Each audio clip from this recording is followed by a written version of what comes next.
দেখুন ভাই, মোটরসাইকেল ড্রাইভারটার সাহস দেখুন। এই ৩টা বস্তা কিভাবে নিয়ে আসলো মোটরসাইকেলে করে।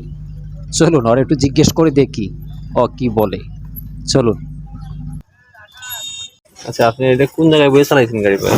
ভাই ট্যাঙ্কির উপরে বসে চালাইছি। এটা কি ট্যাঙ্কির উপরে বসে চালাইছি।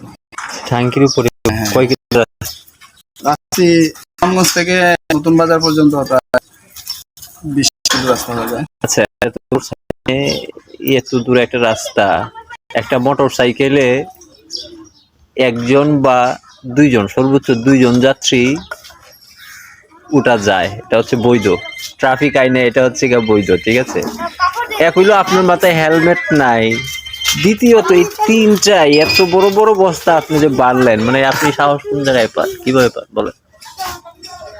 ভাই আইনের হিসাব করলে তো অনেক কিছু, আইনের ঊর্ধ্বে তো আমি নয়, বাংলাদেশের আইনের ঊর্ধ্বে আমি না। আমি যেহেতু বাংলাদেশের একজন নাগরিক, সেই হিসাবে আমি বাংলাদেশের আইনের ঊর্ধ্বে নয়। আইন যদি আপনি খুঁজেন তাহলে এটা আমার অপরাধজনক কাজই। তারপরেও বলবো এটা নিয়ে আসতে চাইছিলাম অন্য গাড়ি দিয়ে, তো গরিব মানুষ বুঝেন না ভাই, এই অল্প কিছু এই মাল বিক্রি করে ভাত খাই, তো এটা অনেক টাকা বাড়া থাকে।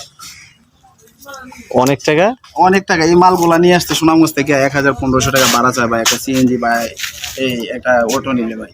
হ্যাঁ, এখন 1500 টাকা তো আমি মালগুলা বিক্রি করে ব্যবসায়ী করতে পারবো না, তাহলে আমি 1500 টাকা ভাড়া দিয়ে এখান থেকে নিয়ে আসবো কি করে বলেন তো ভাই আমার?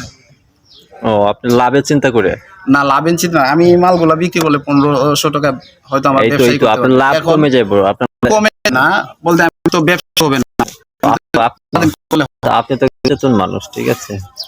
এটা তো অনেকটা ঠিক আছে, কোন সময় কি হইতে না হইতে তা বলা যায় না। ঠিক আছে ভাই, কিন্তু আমি নিয়ে আসতে পারবো এই ধরনের আত্মবিশ্বাস ছিল এবং এই পর্যন্ত আমি কোনো সমস্যা হয় না, ইনশাআল্লাহ কোনো সমস্যা হয় না, বা বাড়ি পর্যন্ত যেতে পারবো আশা করি, কোনো সমস্যা হবে না। আচ্ছা, আপনি সবার আপনার দেখা দেখি যদি অনেকেই মনে করে যারা হয়তো আপনার মতো ড্রাইভার, এরা যদি এরকম 3টা বস্তা বাইন্দা বিপদের সম্মুখীন হয় বা সম্ভাবনা এটাই বেশি, তার উদ্দেশ্যে আপনি কি বলবেন? ভাই আমি কাউকে বলবো না যে আমার মতো এইভাবে নিয়ে আসেন, যদি তার মানে একান্তই ব্যক্তিগত বিষয়, এগুলা যায় না যে এই কাজ করো এটা নিজের একান্তই ব্যক্তিগত বিষয়।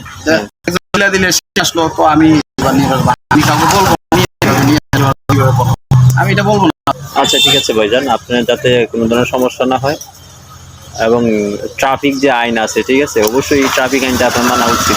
হ্যাঁ, ট্রাফিক আইন মানা উচিত, তবে বিশেষ করে ভাই আমি ট্রাফিক ধারে কাছে যাই নাই ভাই। একটা মোটরসাইকেলে হচ্ছে মানুষ একজন যাত্রী বা দুইজন, সর্বোচ্চ দুইজন যাওয়া আসা করবে, ঠিক আছে।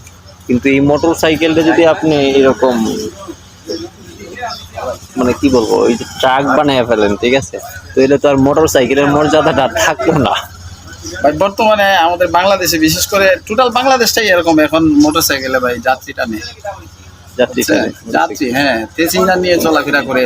তেজ ইঞ্জিনও তো একটা মোটরসাইকেলে 3 জনের জায়গায় 4 জন। যদি ট্রাফিক আইন আমি শুধু বাংলাদেশের একাই ভঙ্গ করতাম তাহলে ঠিক আছে, বাংলাদেশে সারা বাংলাদেশের মানুষই তো ট্রাফিক আইন ভঙ্গ করতেছে, ঠিক আছে। কিন্তু আমাদের তো যারা, আমি যে এলাকায় এখন এই গাড়িটা নিয়ে আসছি সুনামগঞ্জ থেকে আসছি, ঠিক আছে, ওই এলাকায় কোনো যানবাহন, বড় ধরনের কোনো যানবাহন নাই বা কোনো ট্রাফিক সিগন্যাল নাই, কিছু নাই, মানে আমি নিরাপদ ভাবে নিয়ে আসছি।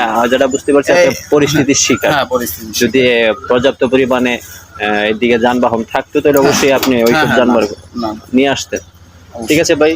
তারপরেও আপনার শুভকামনা, যাতে আপনি কোনো সবকিছু মানে কোনো দুর্ঘটনা পতিত না হইয়া সঠিক মতো আপনার বাড়িতে পৌঁছেন, এবং আপনার ব্যবসার শুভকামনা, আপনি যাতে বেশি মাল বিক্রি করে লাভ করেন এই কামনা করছি, ঠিক আছে। ওকে ভাই, আল্লাহ হাফেজ। আপনাকেও ধন্যবাদ।